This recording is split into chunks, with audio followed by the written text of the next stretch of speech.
Well, hello everyone. Welcome to our latest event in the Texas Science Festival, our University of Texas at Austin celebration of discovery and learning. A great deal of this series illuminates aspects of the natural world. As many of us here in Texas have recently experienced with our severe weather and its aftermath, that natural world can be as brutal as it is fascinating. Wherever you're joining us from, and especially here in Texas, I hope you're safe and well.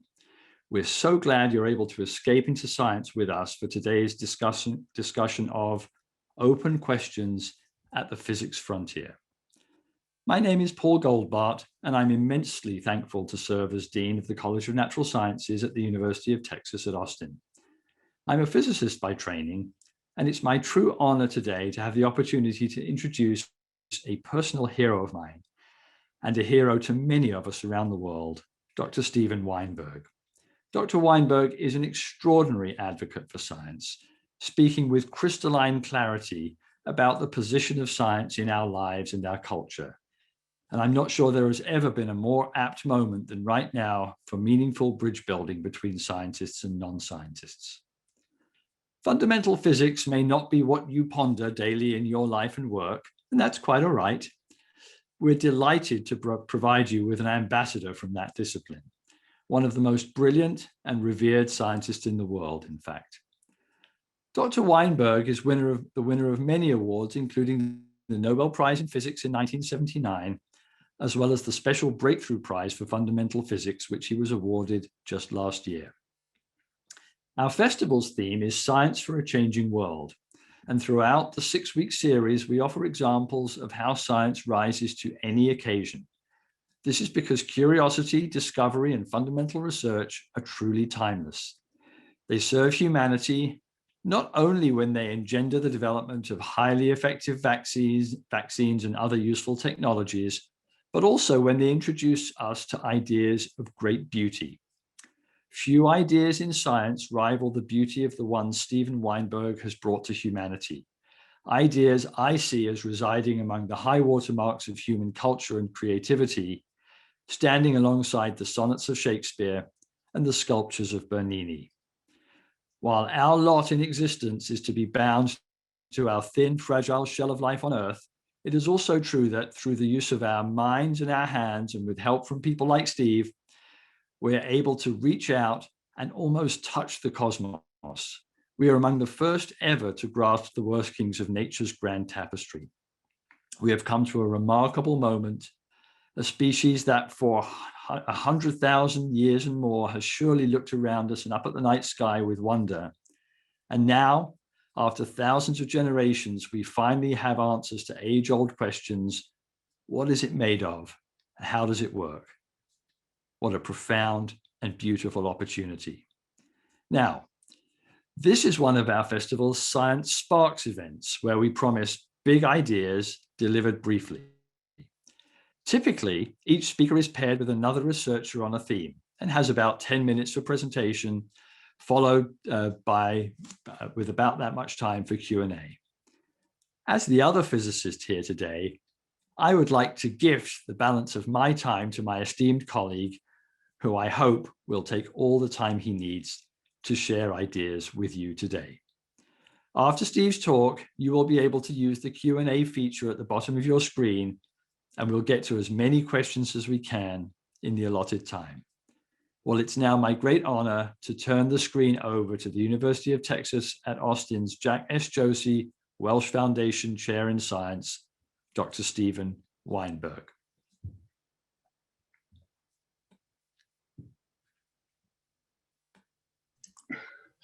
Good afternoon. Thank you very much, Paul. Since the beginning of the 20th century, we've seen enormous progress in physics. In as late as 1900, physicists were still arguing about whether matter consists of atoms. Well, now we know it does. And we know that the atoms consist of electrons in orbit around a tiny, heavy, charged nucleus. We know the nucleus consists of protons and neutrons. And we know that those particles, the protons and neutrons, are composed of more fundamental particles called quarks, two kinds of quarks. So that's what the world is made out of. It's not earth, air, fire, and water. It's quarks and electrons and a few other fundamental particles. We also know about the forces that act between these forces. Of course, there are electric and magnetic forces, which in particular hold the electron in their orbits in the atom. There are strong nuclear forces that keep the protons and neutrons condensed in the nucleus, despite the fact that the protons have the same charge as each other and are pushing themselves apart. We know also about less obvious forces called weak nuclear forces that, instead of holding the nucleus together, cause it occasionally to decay, to emit an electron or some neutrino, some other particle, in a familiar kind of radioactivity. The theory of quarks and electrons and some other particles and strong, weak, and electromagnetic forces has been all bundled together in a very mathematically satisfying theory known as the Standard Model. This was the work of the 1960s and 1970s and reached its final confirmation in the 1980s and 1990s.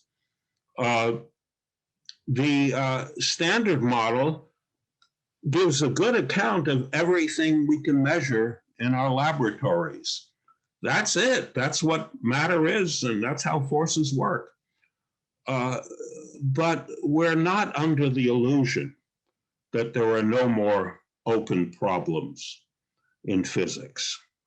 And it's the open problems I want to talk about today.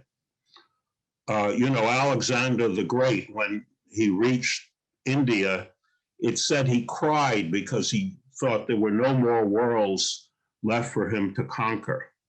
Well, that was silly even then, because I think he must have known about China. He hadn't gotten there. Of course, he didn't know about North and South America.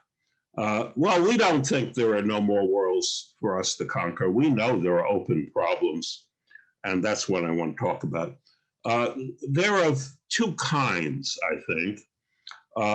There are some I would call inner problems, problems that arise even though we know the fundamental principles that govern what we're interested in, but we simply don't know how to use those principles to account for what we see in nature.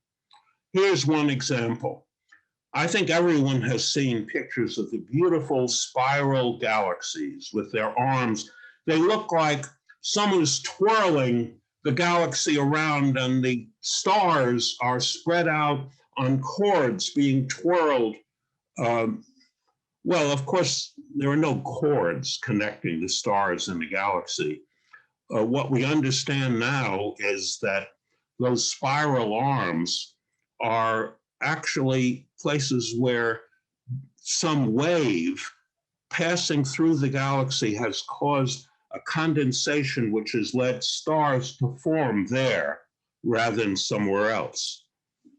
But no one and we understand the physics of gravity and hot gases and everything else that's going on there. We understand the underlying principles, but to this day, there's no good theory that accounts in detail for the spiral arms of galaxies. And generations of astrophysicists have worked on that. There are other famous problems of this sort, high temperature superconductivity, for example. We know everything about the way the atoms and the electric fields and magnetic fields and superconductors work, but we don't know how to We understand some kinds of superconductivity, but there's a more recently discovered kind which we don't understand. I'm not going to talk about, well, I just have, but I'm not going to really be talking about those problems. I want to talk about problems at the frontier of physics, problems where we don't know the underlying principle. And in fact, that's the point. That's why we're interested, because we study these things in the hopes that we can make a further advance toward a deeper understanding of nature. I mentioned that protons and neutrons are composed of quarks. There are two kinds of quarks. Actually, we've discovered 6 kinds of quarks. The other 4 are heavier, and they decay into the 2 lightest ones, which make up protons and neutrons. Now, their mass spans an enormous range. The proton and neutron contain quarks that have masses not that much larger than an electron. Let's say 1/100th of the mass of the proton and neutron is contained in the masses of the quarks. There are some quarks, there's one in particular that has a mass of over 100 times the proton mass. So they span a range of about 10,000 in mass. Why are those masses what they are? Nobody knows. We measure them, we know what they are, but there's some deep principle. We've been looking at these masses now since the 1970s, like a scholar looking at something written in an ancient language you can't decipher. We can't decipher this. We have no idea why these 6 kinds of quarks have the masses they have. And it's even worse than that, because if you take into account all the quarks, all the types of quark, and the electron, and various other particles that are similar to the electron, which are collectively, for what it's worth, called leptons, we know that they make up only a small part of the mass of the universe. Astronomers tell us that these particles, which are the ones we're made out of and the ones that we study in the laboratory, make up only about 1/6 of the matter of the universe. The rest of the matter we don't see astronomically. We only know about it because of its gravitational force. For example, this is matter that holds clusters of galaxies together. If that matter wasn't there, the galaxies are moving so fast in these clusters, the cluster wouldn't survive. The cluster of galaxies would dissolve. That matter is called dark matter, and we have no idea what it is. Well, maybe that's not exactly right. We have hundreds of ideas what it is. There are countless physics articles written about the issue of what is the dark matter, but none of those theories has anything compelling about it. And so far, no one has detected particles of dark matter, so we have no way of knowing what it is. All we know is 5/6 of the matter of the universe that produces the gravitational fields that holds galaxies together and that holds clusters of galaxies together is something other than the matter we know about. It's not just masses. I mentioned that we have a good theory of the strong, weak, and electromagnetic interactions, which we put together and call the Standard Model. Now, that theory has 3 numbers in it, which are called couplings. There's 1 for the strong interactions, and then there are 2 for the weak and the electromagnetic interactions, which get mixed up with each other. Now, as you might guess, the coupling for the strong interactions is bigger than the other 2, because that's why it's a strong interaction. They're very different. Why do they have the values they have? It's very mysterious. There is a possible answer. but it raises an even deeper mystery.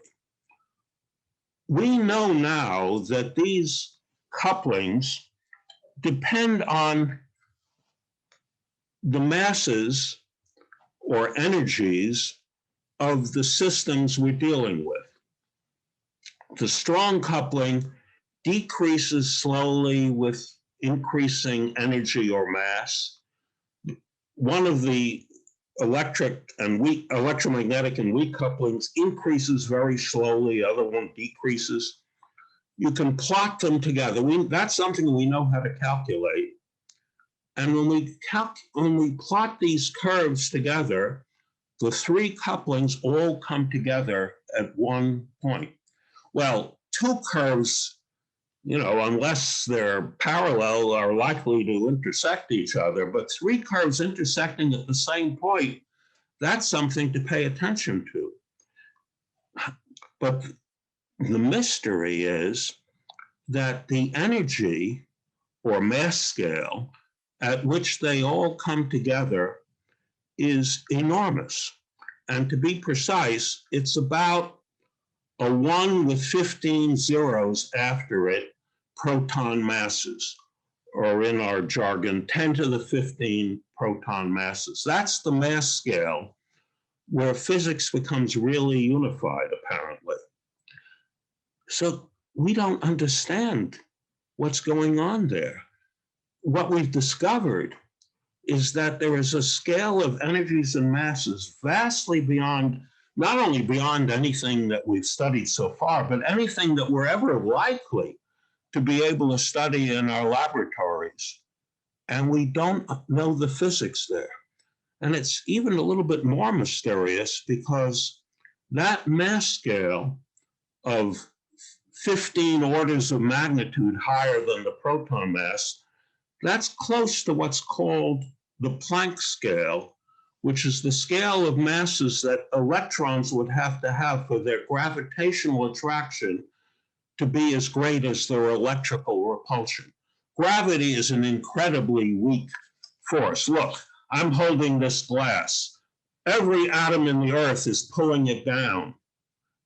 Yet I, with my feeble arm, can hold it up, resisting all that gravitational force. The reason I can get away with that is that gravity is so much weaker than the chemical, which are basically electromagnetic forces that I rely on in my arm.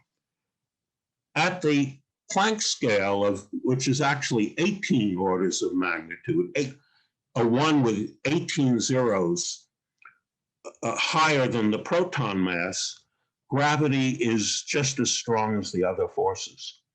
And so we're compelled to deal with a deep understanding of gravity, which we really just don't have. This is not the only mystery that we confront. These are mysteries at high scales of mass and energy. There's an even deeper mystery at very, very low scales of mass and energy. If you calculate with modern quantum field theory, the kind of physics that goes into the standard model,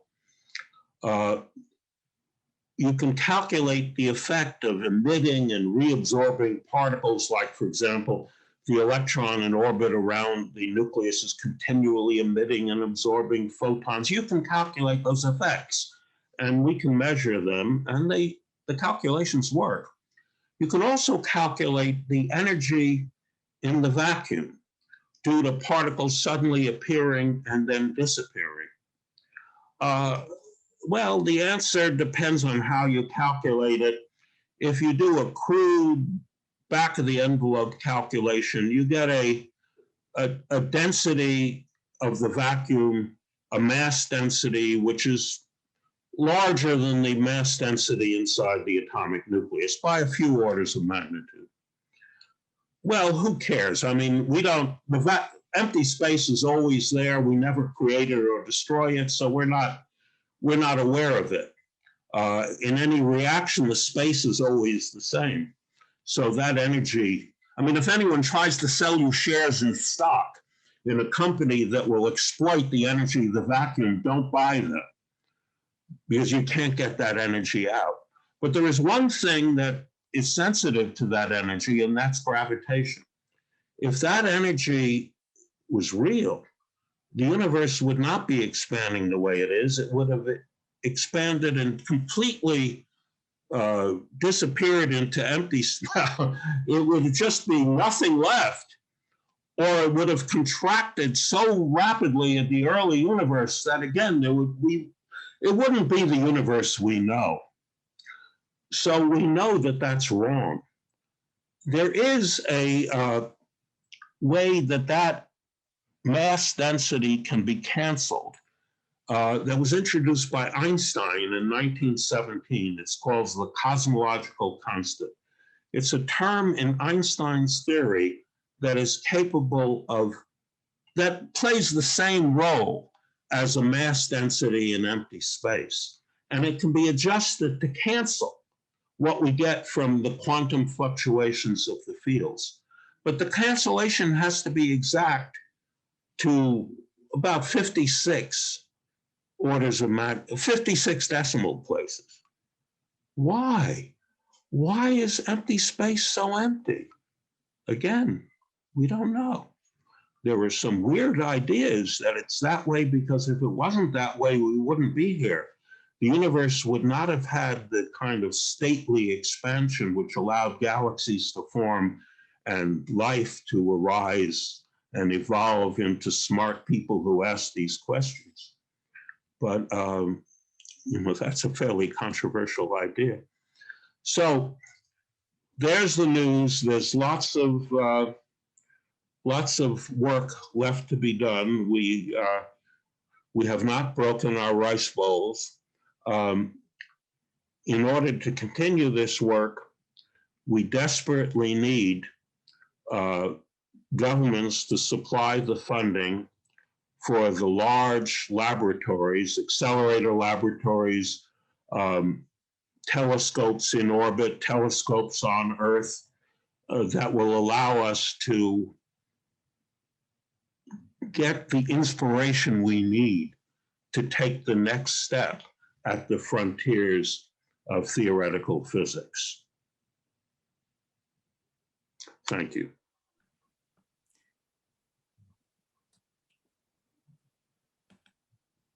Well, thank you very much indeed, Stephen. Really wonderful and inspiring. I'm going to follow up with a Q&A, and people are bringing in questions, and I'm going to read them to you. So here's the first one. Robert asks, how confident are we that electrons are fundamental elements and not composed of smaller components? Moderately confident. And you could ask the same thing about quarks. We see no sign of an internal structure in the electron. The electrons have a kind of size. That is, if you scatter radiation on an electron, you see it's being scattered as if it's not a point, but a slightly extended object. But we understand that extension as a cloud of electrons and anti-electrons surrounding the point electron. I'm using classical language. Unfortunately, it's hard to express in ordinary language what we're doing in quantum field theory. But I would say, to make the answer brief, the electron is an elementary particle because the theories which treats it as an elementary particle work. Thank you. Here's the next one from John. John asks, is there any evidence that quarks can bond with other quarks to form new structure? Well, of course they do. That's what you call an atomic nucleus. The proton is 2 up quarks and a down quark, and the neutron is 2 down quarks and an up quark. Yes, they interact through the strong interactions emitting and absorbing particles, which is somewhat similar to particles of radiation, but different in interesting ways. And yes, they do it all the time. In fact, let me go beyond what I just said. Not only do quarks bind to each other, they can't not. The force between quarks increases with distance, so that if you try to pull them apart, you can't do it. If you put in enough energy to pull two quarks some distance apart, you just get new quarks and antiquarks appearing out of the vacuum. No one has ever seen a quark in isolation. And again, the reason we believe that all this stuff about quarks is right is because the theories that use it work. I think this is what it really means to discover an elementary particle. It means that if you assume it's there and you use theories that make that assumption and they work, that's it. Thank you. Here's one from Pedro. Pedro asks, Hugh Everett created the many worlds interpretation. He believes the wave function does not collapse. What do you think? That's a very profound question.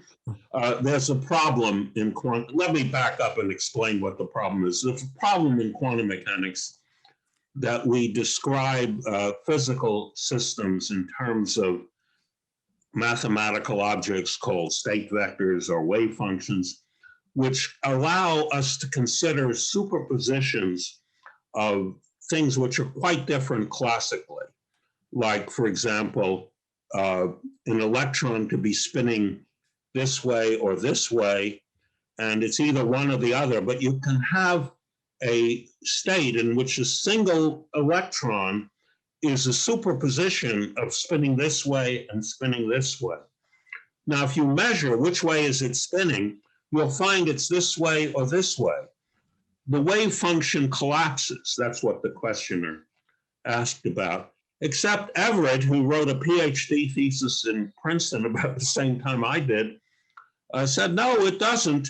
What happens is the history of the world divides into two streams, in one of which the spin is up, and the other of which the spin is down. That's satisfying because it takes away any mysterious nature of measurement. It's just a physical process that leads to a bifurcation of history.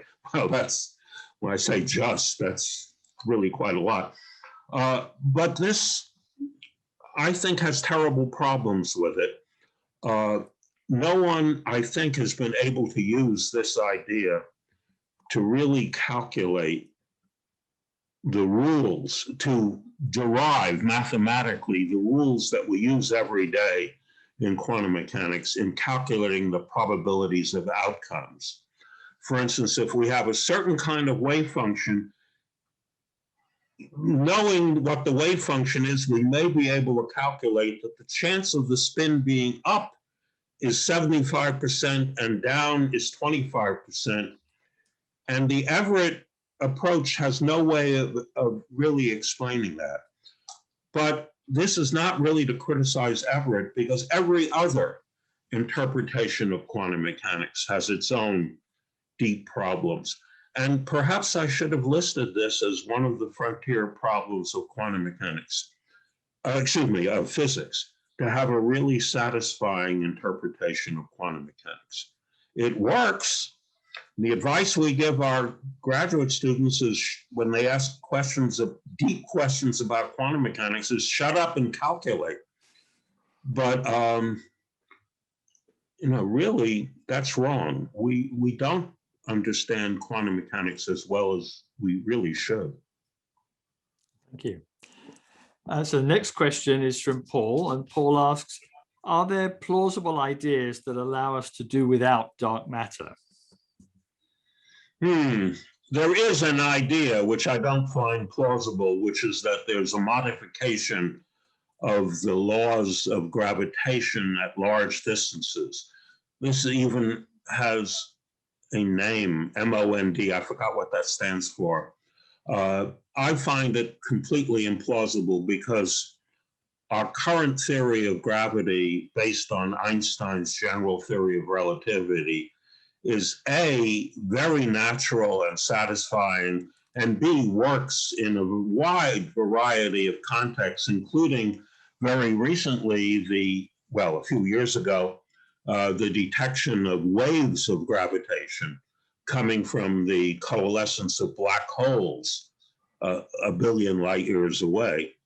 I don't think alternatives like those that are being proposed to make dark matter unnecessary have a chance of dealing with of being a successor to general relativity. Dark matter, in a way, is the least of our problems. It's just another kind of particle we haven't discovered yet. Next week, we may get a news bulletin from Fermilab, not from Fermilab, probably, unfortunately, but from Geneva, from the Large Hadron Collider, that they've discovered particles of dark matter being created in their collisions. There are lots of candidates for dark matter. It's the dark energy I mentioned, the energy density of empty space, which is causing the expansion of the universe to accelerate. That's really mysterious. I didn't say that because I thought I was nearly out of time. But remember, I said that the dark energy due to quantum fluctuations is canceled by Einstein's cosmological constant. Well, not quite. In 1998, two teams of astronomers discovered that the expansion of the universe is accelerating. If there was only gravity, ordinary gravity, that would be pulling the galaxies back together, and the expansion of the universe would be slowing down. What the astronomers discovered in 1998 is that the expansion of the universe is accelerating. And that means that the cancellation is not precise. It's good to 56 decimal places, but not 57. And why the end result is what it is, that's a big question. Thank you. Next question from Cyrus. Cyrus asks, is there any experiment we could do to detect whether our universe is just one among a multiverse? That question came at just the right moment because I did a survey of explanations of the value of the dark energy in the 1990s.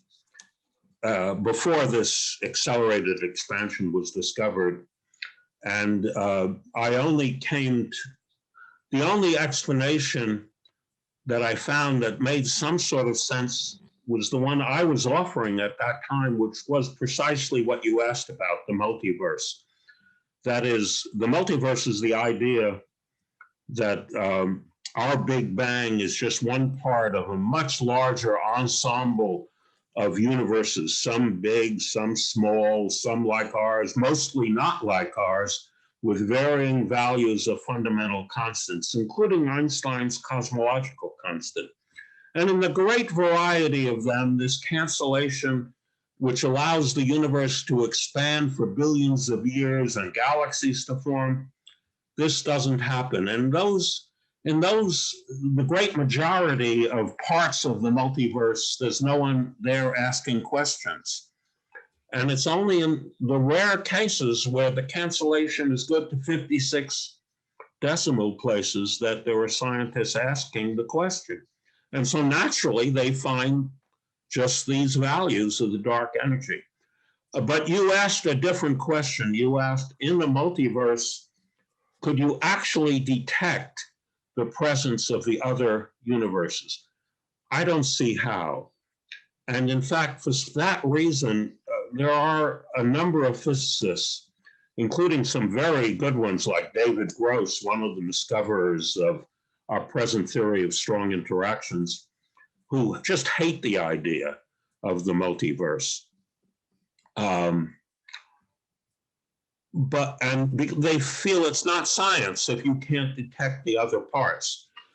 I don't agree with that. I think if the multiverse idea comes out of theoretical physics that we can test in other ways, like if there's some fundamental theory, we talk a lot about string theories. If there's some fundamental theory that implies a multiverse, and we can experimentally test that theory in other ways, maybe in laboratory experiments, then because it implies a multiverse, we'll believe it. In the same way, our present theory of the universe tells me that there are galaxies that are more than 100 billion light years away. We'll never be able to see them because the universe, the expansion of the universe will keep them forever out of our view. There hasn't been time yet in the history of the universe for the light to reach us, and there never will be. But I don't have any doubt that they exist out there hundreds of billions of light years away, because that's what our theory of the universe tells us, and it works in other respects.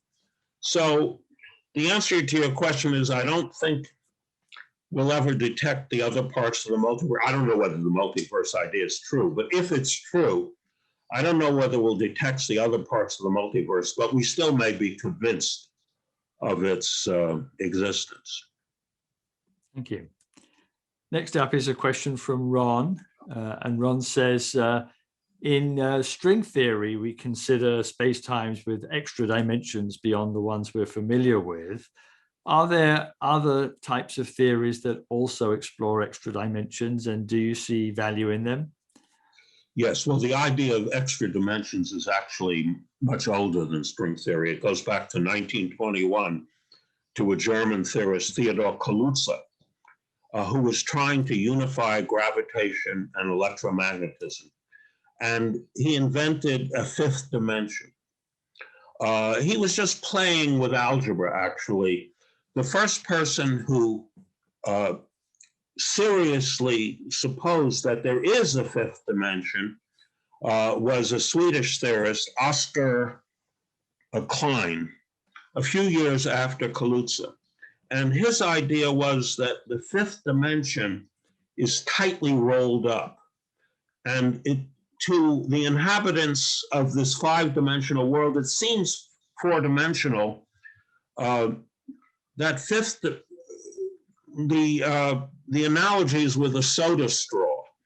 A soda straw is two-dimensional. It's made out of a sheet of paper, but it's so tightly rolled up that if you hold it at a distance, it looks like a one-dimensional line. And that was the idea. And people have been playing with this idea for many decades, long before string theory. String theory made it necessary. In string theories are naturally formulated in 10 space-time dimensions. So there are 6 dimensions rolled up like Klein's soda straw. String theory is enormously attractive, and many theoretical physicists have spent their working lives on it. And I don't think that's a mistake because, I was talking about that problem of what's going on 15 or 18 orders of magnitude above the proton mass. The best candidate we have for a theory of what's going on at those scales is string theory. I've proposed an alternative theory called asymptotic safety, which is not as interesting or as promising, I think, as string theory. It's just an alternative. But string theory has had no experimental successes. As you say, it relies on extra dimensions. Thank you. I think we'll just take one more, and this is from Anu. By the way, these have been very good questions. Thank you to our questioners. We have one more. This is from Anu, and Anu asks, do you believe it's plausible that the Heisenberg uncertainty principle could also explain our universe's origin having popped into existence out of nothing? In a sense,